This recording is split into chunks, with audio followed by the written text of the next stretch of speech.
السلام عليكم ورحمة الله وبركاته. خۆشەویستەکانم لە چەند ساڵ بەر لە ئێستاکە لەو پەڕی دڵسۆزیمەوە ولا لەو پەڕی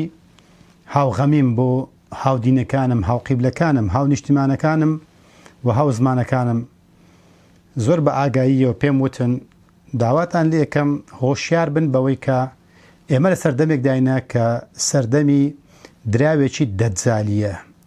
ئەم خاوەن دراوانە، ئەم خاوەن کۆمپانیا و بانکانە بازارەکیان بۆ خۆیان خوڵقاندووە، هەرچی سەرۆت و سامانی جیهان هەیە لە بەردەستی خۆیاندا گلداوەتەوە لە سەروی هەمووشیانەوە دراوەکانی جیرفانمان. ئەگەر بێت و ئێمە بەڕاستی هۆشیارانە مامەڵە لەگەڵ ئەم سەردەمە نەکەین، دۆڕاوی دنیا و قیامەت ئێمە ئەبین. بۆیشە نزیکەی 9 ساڵ 10 ساڵ بەر لە ئێستاکە وتم خەڵکی ناگەدارن پارەتان با لەسەر باقەکانتان نەبێت، چونکە داگیرکەری هەرە گەورەی جیهانی ئەم ڕۆمان بانکەکانە کە دەفتەرەکانی کتێبەکانی مێژوو هەڵەدەیتەوە. ئەبینی فەڕەنسا و بەریتانیا کە زۆر ناویان دێ لە داگیرکەرەکان، بەڵام ئەو سەردەمەی خۆمان ئاگادار بە نە فەڕەنسا و نە بەریتانیا و نە ئەمریکایە، بەڵام بە ئەمریکا ئەکرێت ئەگەر نە بانکەکانن، کەواتە عیبە و حەیفە بەڕاستی ئێمە لە سەردەمی خۆماندا دوژمنی داگیرکەری مرۆڤایەتی ئینجا نیشتیمانەکان و خاکەکان نەناسین. بۆش هاتم گوتم خەڵچینە ئاگادار بن لایانی کەم بۆی کە بەرەنگاری ببینەوە. یەکەمیشت ئەوەیە کە ئێمە هەست بکەین بەوەی کە ئێمە لە سەردەمێک ئاژین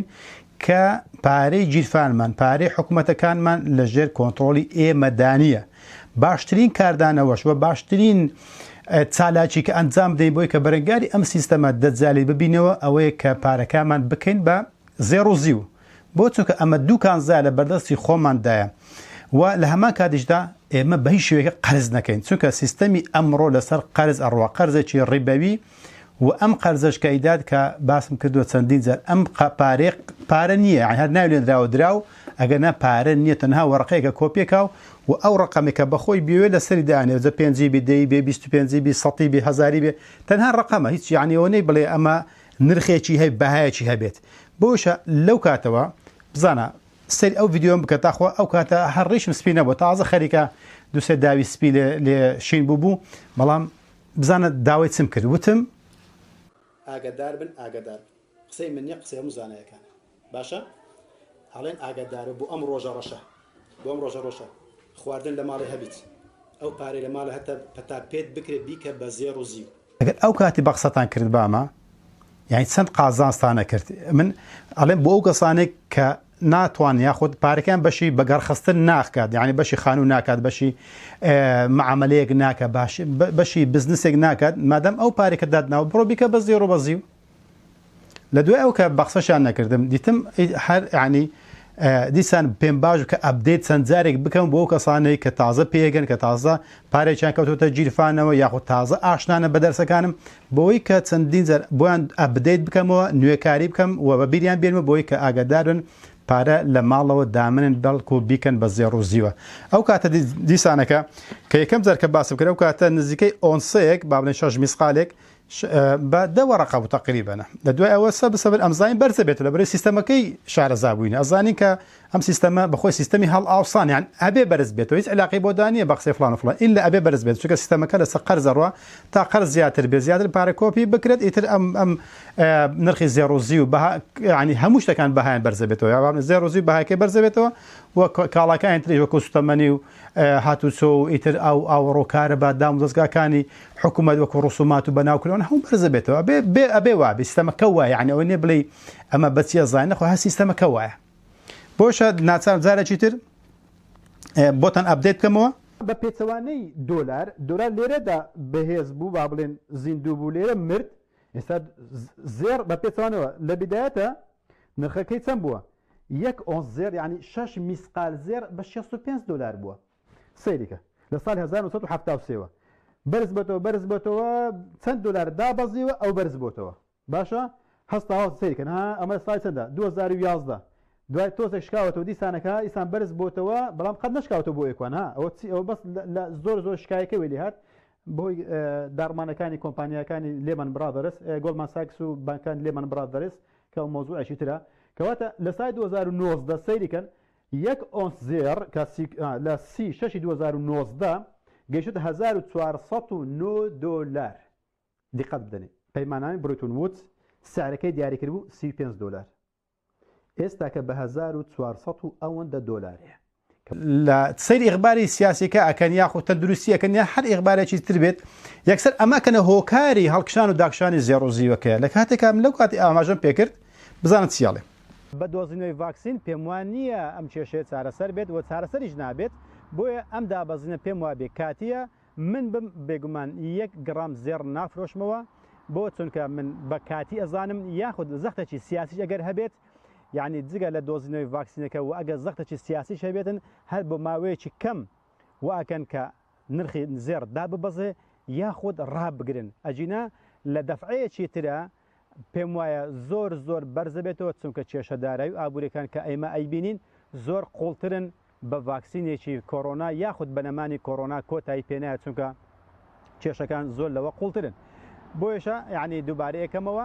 بە باشی نازانم کەس بیفرۆشێت و منیش بەش بە حاڵی خۆم ئەگەر گرامێک مەبی ئەو گرامە نافرۆشم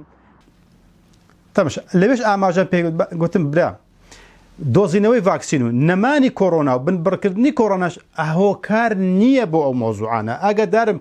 پاشەکشە مەکەن لە کڕێنی زێڕە واللهی ئەمانە هۆکار نینە ئەبینیت سەیر جاری وایە هێرشەکرێ بۆ سەر ڕەفح بۆ سەر غەزە وەڵا ئەوە شەڕەکەی غەزەی وای کرد کە زێڕ بەرز بێتەوە باش تا دوێنێ ڤاکسین بوون و ڤاکسین بوو دوای پێشە کۆڕۆنا بوو دوای ڤاکسین بوو دوای شەڕ ئێران و ئەمریکا بوو دوایەکە دۆزینەوەی ڤاکسینەکە بوو ئێستاکەش شەڕی غەزەیە دوای شەڕی ئۆکرانیا یعنی ئەگەر ئەو شتانە نەمان بە نەمانی ئەو شتانە یعنی کەواتە زێر دەبات دابەزی بە ونیە چونکە لە بدایەت پێش کۆڕۆنایەکە ئەو بوو ترامپ ئەو کات لە کابینی یەکەمیە کوشتنی قاسم سلێمانی و مەهدی و ئەوانەی کوشت و شەڕی ئێران و ئەمریکا خەریک دەست پێ بکات ئەو کاتە ئەیان گوت ئەو شەڕێ دوایان گوت کۆڕۆنا دوای وتیان ڤاکسینە دوای دۆزینەوەی ڤاکسین دوای بنبڕکردنی ئیتر سەیرەکەن دوای شەڕی ئۆکرانیا دوای شەڕی غەزە دوای کوشترانی یەحیا سینوار چ عیلاقی بە مۆزوعیدایە جەم لێ کەسێک بوو بە حیساب لە ئابووری ئەزانی لەسەر تەلەڤیزیۆنە وەڵاوە کوشتنی یەحیا سینواری بابە قیادەیەکی حەماس لەوێ کوژراوە چ عیلاقی بە بەسەر هەڵکشان داکشانی زێڕدا لە ڕای خۆوە یانی سەیرەکەن هەر شتێکە ڕوو بدا یەکسەرن ئەمە هۆکارەکەیتی ئەو کاتە ناچار بێ مەسەر کاکە زێرتان مەفرۆشتنەوە ڤاکسین و کۆڕۆنا هیچ علاقی بە مۆزوعی دانیە شەڕەکان چ علاقی بە مۆزوعی دانیە یعنی ئەتوانین سەتای یەک ئەویش دەبەر چی لەبەر ئەم خەڵکانە ئەم دیعانێ بڵاوکەنەوە خەڵکانێک ئەترسێن ئەچنە فرۆشتنەوە ئەگەر نا هۆکارە بنەڕەتیەکە هۆکارە داراییەکە سیستەمەکە لە ئارادا ئەبێ بەرز بێتەوە بەڵام کە خەڵکی بە عاقارشتر ئابن خەڵکی ئێستا فرۆشێتەوە کە فرۆشتیانەوە بازار وایە یەکسەر شتەکە بازارەکە ئەشێت بەڵام کە ئەو بازارەشکە ئەبێ بێتەوە سەر دۆخی خۆی کە چییە کە بەرەو بەرزبوونەوە ئەچێت کە سیستەمە داراییەکەمان لە پێشدایە کە ئەبێت ئەم سیستەم هەر ئەوەی لێ ڕەچاوکرێت ئەوەش هۆکارەکەیتی یاخود ئەمەش هەدەفەکەیەتی ئیلا دەی بەرز بێت هیچ عیلاج نییە کەواتە پسەیرکە ئەو درویانەی کە لە ڕابردوو کران ناچارون بێمە سەرخەت کە پێتان بگەێنم بەوەی کە پاشەکشە مەکەن لە کڕینی زێڕوزیوە ئەگەدار بە قسەی هەواڵەکان و بە حیساب ئابووری ناسەکان مەکەن وەڵڵاهی تێنەگەیشتن لە سیستەمەکەیە سیستەمەکە عیلاقەی بە چاپکردنی دۆلاردایە هەتا دۆلار چاپ بکرێت ئەو ڕێژەیە زیاد بکرێت لەو بازاردا بەهای خۆی لێ دەسەدات کەی لە چاپکردن وەستا کەی خەڵکی قەرزیان نەکرد لە چاپکردن وەستا چاپ نەکرا ئەم دۆلارە بە قیمەتە بێت بەڵام ئایا ئەکرێت نەخێر ئەم سیستەم بەخۆی وزەی ئەم سیستەمە چاپکردنە وزەی ئەم چاپکردنەکەش ئەبێ قەرز بکرێت کە تاتا قەرز نەکرێتن و ڕیبانێتە سەر و قەرزەیە ئەم سیستەمە بەڕێوە ناڕوە بۆش ئەبێ عنی کەمادەم ئەو هۆکارەکە ئەم هۆکارە بنەڕەتیە لە ئارادا ئیلە ئەبێ سعی بەرز بێتەوە کەواتە باڵێن بەهایەکەی بەرز بێتەوە زێڕ و زیوە کەواتە ئەم سیستەمەکە علاقەی بە کۆڕۆنا بە ڤاکسین بە شتانەدا نییە بە شەڕیشدا نییە بەڵام کە باسم کرد ئەو سەتایەکەی لە بەرچی لەبەرەوەی خەڵک لاڕێ ئەکرێت بە عقارێشتردا ئەبردرێت بۆش هاتمە سەرخەت بۆی کە ئاگادارێکەوە پاشەکشە مەکەن ئەگەر ئەو کاتێکە بە 16 وەرەقە و بەقسەتان بکردبان بە قسەی خەڵکتان نەکردبایە کە پاشەکشەڵان نەکردبە ئێستا کە بزان لێک ئۆنسەیە چەند تا قازانجەکرد نەفەرەوە تەلەفۆن بۆ کرد چیلۆکی کڕیوە ئەو کاتە چیلۆکی بە 3 دەفتەر و نی کڕیوە بە 4 دەفتەریان کردوە بە 4 20یان کرد ئێستا بە 16 دەفتەرە 16 دەفتەر تاقیێنن 15 دەفتەرە لێک چیلۆیە ئەو کەسێکە پارێ هەبە 3 دەفتەری بەو دابای بزان چ قازانجێکی کرد بەڵام چی ئەم چاواشەکردن و ئەم نەزانینەنە وای لە خەڵکێک خەڵک پاشەکشە بکات کە بەڵام ئەمن ناچار بم ئەوەندەی کە لە توانام داهابێ بەرچی سەر شانەی خۆم ئەزانم بەرکێکی ئاینی و ئەخلاقی و مرۆیی ئەزانم بۆی کە خەڵکی ئاگادار بکەم کە پاشە کشە نەکەن لە کڕێنی زێڕە حتا ئەوەی ئەڵێم کە ئەو زێڕێک کە شکاوشە مەیفرۆشن یعنی نەفەری عاقڵ هەبووە ئەڵێ زێڕەکانم شکاو لە سەقسێت و نەمفرۆشتووە قازانجی کردووە خۆی سە دەستخۆشیە کات ڕەحمەتمان بۆ نێری ڕەحمەت بۆ داک و باش منێریت بۆ چونکە قازانجی کردووە زێڕەشکای بۆ فرۆشت مەفرۆشەوە داینێ و کەی هەت بوو دانێشتر بکڕەوە بەڵام ئەم زێڕە شکاوەش ئیسپادەی لێکەیتەوە بەهایەکەی بەرزەبێتەوە بەرحاڵ ناچارم کە چەندین جار هاتوومەتە سەر شاشەکانتان بۆی کە ئاگادارتان بکەم بە قسەی خەڵک مەکەن پاشە کشە مەکەن لە زێڕ و زیوە با بڵێن ئەمریکا تووشی کێشەی دارایی بوو کە ئێستا کە حالیان هەیتی چەند ساڵێکە هەیتی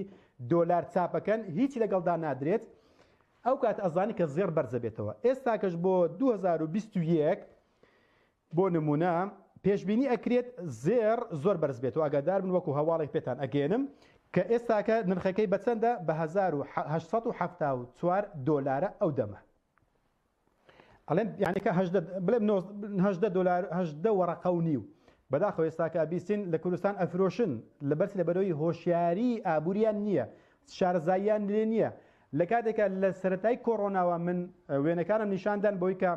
لە ئەڵمانیا زێڕ دەست ناکەوێت یعنی خەڵکی سڕیان گرتبوو بیکڕن لە کوردستان سڕیان گرتبوو بیفرۆشن بزانە هەل یەستەوی الذین یعلمون والذین لا یعلمون ئایا ئەو کەسەی ئەزانێ و کۆ کەسێک کە نازانێت بێگومان وەکو یەک نین بالضبط لە 2021 بەرز بوویان بەرز نەبوو بێگومان بەرز بوویەوە جارێش لە 2024 وتم دیسان پاشەکشە مەکەن لەگەڵەوەی کە زۆریش بەرز بۆتەوە ئەو کاتە چیم کرد لە 15 دەی 2024 هات لەسەر شاشەکەی نیشاندان کە ئەو کاتە هات بۆ چەند بخۆتانە بینن بۆتە چەند 26 وەرەقە و 64 26 وەرەقەی تێپەڕاند یەک ئۆنسە گوتم ئێستاش پاشەکشە مەکەن یعنی کاتێک واموت کە بە 10 وەرەقە بوو دوای بوو بە 14 وەرەقە دوای بوو بە 16 وەرەقە دوای 2021 بەرزە بێتەوە بێتە 22 وەرەقەشە لە 2024 بە هەماشەوەتم ئێستاش پاشەکشە مەکەن مەڵێن گران بووە نەخێر ئێستاش پاشەکشە مەکەن بە 26 وەرەقە و هەندێکە ئەو کاتە لەوانەیە خەڵکان بیان گران نانە دێتەوە خوارێ و حتمەن ویانەوت بەڵام ئایا من وتم بیکڕن مەترسێن ئەبێ ئەم زێڕەئی لە بەرز بێتەوە هیچ عیلاجی نییە هەر بەرزە بێتەوە کە ئەژوەستێت لی مەترسێن ئەو کاتە شارە بیکڕن ئەو جارە لە 2025 مانجی 4 یعنی 6 مانگ دوای ئەوە لە سەفەریشدا بووم کە ئاگام لێ بوو سعری ئۆنسەیەک بەرز بوویەوە بڵێن زێڕ بە شێوە گشتەکەی زەویش بە هەمان شێوە لەوێ ناچار بووم کە لەو سەفەرێدا بووم ئێستا کە ئەو دەمێکە قسانەکەین بە 3300 دۆلارە وە چەندین جارێک دووپاتم کرد 2019 2021 چەندین جار ئەمانە وتەوە وتم بکڕم ئێستاش لەسەر قسەی خۆم وەکو جارە ئەمڕۆ بەوەندێ دڵنیا بە ساڵێکی تر زۆر لەو نرخی ئێستاکە گرانترە بۆ چونکە ئەو هۆکارەی کە وای کردووە لە پێشتردا یعنی لە ساڵی 1970ەوە کە لە 35 دۆلار نرخی یەک ئۆنسە بوو ئەم هۆکارێک کە وای لێکە کە ببێت بە 3300 دۆلار هەمان هۆکار لە بەردەستدایە و لە ئارادایە کە بۆ داهاتوو چەند ساڵەتی داهاتوش بە هەمان شێوە ئەم زێڕە بەرز بێتەوە کەواتە لەوێش وتم خەڵکی ئێستاکە بە 33 وەرەقەیە 34 لەو بینەدایە وتم ئێستاش پاشەکشە مەکەن کە لەو پەڕی گرانیدا بوو گوتم پاشەکشە مەکەن یەک ئۆنسە بە 33 وەرەقەیە جارەشیان لە بیدایەتی ساڵی 2026 ئەم ساڵ وتم خەڵچینە ئێستاش بیکڕن ئەو جارە لە چەندی لە 33 وەرەقەنا ئەو بۆتە چەند ئەو جارە بۆتە 44 وەرەقە ئەو کاتی کە قسەم بۆ کردن کە لە خودبەکە خلاص بووین لە دوا گوتم با پەیامێک بڵاوکەم بۆ 2026 بۆی خەڵک پاشەکشە نەکە لە کڕینی زێڕ و زیوە ئەو کاتی بوو بە چەند بوو بە 44 وەرەقە یعنی مانجێکی بزڵ پێش ئێستاکە تقریبا بوو بە 44 وەرەقە یەک ئۆنسەیە ئەو کاتەش وتم ئاگادار بن گرانتر ئەبێ بیکڕن نەفرۆشنەوە هەر بەس بۆ ئەوم بوو کە ئێوە زەرە نەکەن بەڵکو قازانجیش بکەن و دوعای خێرمان بۆ بکەن ئەوە بوو لە مانجێک دوای ئەوەشە بزەبەت یعنی لە کۆتایی لە شەوی یەک لەسەر دووی شەوی باڵێن بۆ شەوەکەی ئەبوو بە دوی مانگ یەکی 2026 ئەو کاتیشە گوتم ئاگادار بن خەڵچینە مەش لە ژێن بەوەی کە تۆزێک دابەزیوە لە چەندی لە 53 وەرەقەیە بوو بە 49 وەرەقە یعنی سێ هەفتە دوایکە لە مزگەفتێکی قسەم بۆ کردن وتم بە 44 وەڕقەیە هەر ئۆنسەیەکە بیکڕن بۆشە کە هاتم ئەو جارە لە ماڵەوە هەر لێرە دەرسەکەم بۆ کردن وتم ئێستا بە 49 وەڕقە و نیو تقریبان باشە ینی ئێستا ئەو کاتی وتم لە 53 هاتۆتە خوارد بۆ بشلۆش داون بۆ لە 10 وەڕقەی بوو بە 4 لە 4 بوو بە 16 لە 16 بوو بە 8 بە 22 24 44 49 51 52 یعنی گە لە 52 کەمێک بێتە خوارێ بێ خەڵکی بشلەژێ بێکومان هەڵەیە زۆر هەڵەیە بەوەی کە ئەتول ئەو هەموو قازانجە نەبینی بەڵام لەو لووتکەیە کەمێک هاتۆتە خوارێ ئیتر دەست پێکاتەوەش پێتان ئەڵێم گیسان گرانترە بە هەروەک چۆن 10 جار زیاتریشم پێ وتونە و چەند جارێک تریشە هەیە دەرسەکانتم بە شکایەتکەشم هەیە کە پێم وتونە بکڕن بەڵام تەنها ئەوەندە ڤیدیۆم بۆ داران کەوە بیرم هێنانەوە کە ئەو کاتێک کەم جار پێم وتن ئەو کاتە سیرکە هەر لە ڕیشم ڕادیارە گەنجێکی تازە خەریکە ڕدێنم ڕیشەکانم تاڵی سپی تێدا بوو وەکو ئێستاکە نەبوو کە تەنها سمێڵەکانم ڕژماوە گەن هەمووی سپی بۆتەوە بۆ یعنی تەمەنێکە من پێتان ئەڵێن زێر بکڕن و زیو بکڕن ئەگەر ئیشتان بە پارەکەی نییە ئەو پارەی هەڵمەگرن ئەرچی پارێک کاغەزە هەڵمەگرن لەبەر ئەوەی زێر و زیگرانە بێت یعنی من ئەوەندە جار باسم کردووە بەس بەوەی کە ئێوە زیانتان پێ نەگات بەڵکو قازانجێکی زۆریش بکەن و دوعای خێریشمان بۆ بکەن کە بۆشەکە کە ڕووی مردنمان هەیە بەڕاستیان هەم هەدەفەکەی من ئەوەیە کە لە ڕۆژە قیامەتە ڕووی مردنم هەبێت بڵێم ئەوەی پێم گەیشتەوە ئەی پەروەردگارە ئەو عیلمێکە پێت دابووم ئەوە ڕامگەیاندووە بۆ چێش بۆ خەڵکێکی کە ناسمون نە لە دوورە نە لە نزیکەوە پێم ڕاگەیاندون ئەوەی بەقسەی کردین بەقسەی وما علينا إلا البلاغ والمبين لەسەرمە تەنها ڕاگەیاندنە بەڵام پێشم خۆشە سود و قازانستان کردی بێتن و ئەوەی لە کرێتیتی ڕزگاری بووە ئەوەی لە فەقیری ڕزگاری بووە ئەوەی لە هۆشیار بۆتەوە لە سیستەمەکە شارەزا بووە ئەمە بەڕاستی نیعمەتە بۆ قەبر و قیامەتی خۆم ئەگەر تەنها قازازیم قەبر و قیامەتەکە ئاگادار بن هیچ نە ڕێکلامەکەم نە دیعایەکەم نە چاوم لە مەعاشیە نەسەر بە ئەوقافم نەسەر بە حیزبێکم بە هیچ شتێکدا نیمە بەخوا لەو پەڕی خوای گەورە ئاگادارە إلا مخلصين له الدين حنفاء أم دين بخالصي رابجين بهاوزمانكانم بهاونشتمانكانم بهاو قبلكانم لو زياتر نيح أو يكن نزيكو أجناس أبناسي أظاني كحس خازان زي من لو بانجوازي دانة تنها بو قيامة عن دنياي بلان بو قيامة إن شاء الله داوكار ما بلورجا كان لم ور بقريتنو وإخلاص بيبدا وثابتم كلا سدينك خويا أما هدفك مخوش بيستك ساش قصة بوك مخوش بيستكانم يك أنصا جيشوت زياتر لا بنزا ورقة لو بيندا ياريك لا 50 ورقه وحفتا و5 وحفتا و8 و5 لو نيواندا ياريكات يعني يك كم زار كقسم بوكرنو يك ورق يك اونصا بابلن شاج مسقالو هنديك بدا ورقه بوا استا 100 جرام بوا استا 4000 يعني تسل ورقه ليك اونصا زياد بوا ادي لتشيليو كاتن زياد بوا لسه دفتر بوت 15 دفتر بۆی خۆشەویستەکان ئێستاش پێتان ئەڵێم بەی شێوەیەکە زێڕەکانتان زیوەکانتان هەرزان فرۆش مەکەن سیستەمەکەمان وایە سیستەمەکە دەجالیە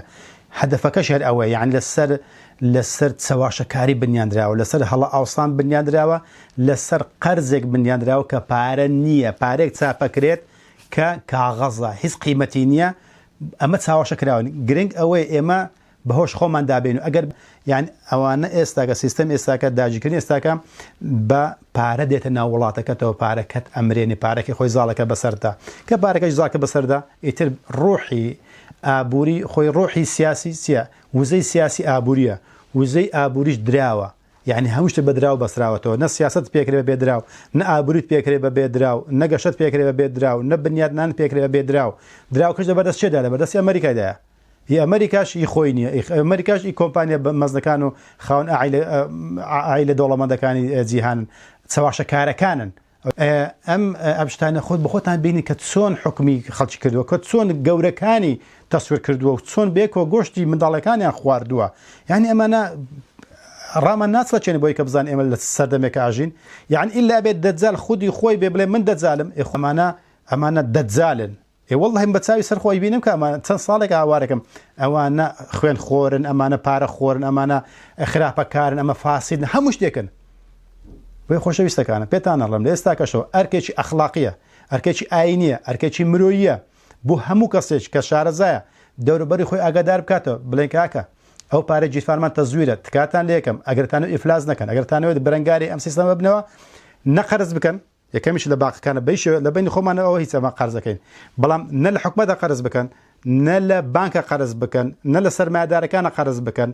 نەشتی بە قەرز بکەن وەکو سیارە و خان و بەرەر بە قەرز بینن و نە ناوماڵ بە قەرز بێن چونکە هەموو لە پاڵ هەموو کۆمپانیایەکە لەگەڵ کۆمپانیەکە بانکێکیان بنیادناوە یاخود لەگەڵ ئەگەر توانای بنیادنانی بانکێکی نەبێت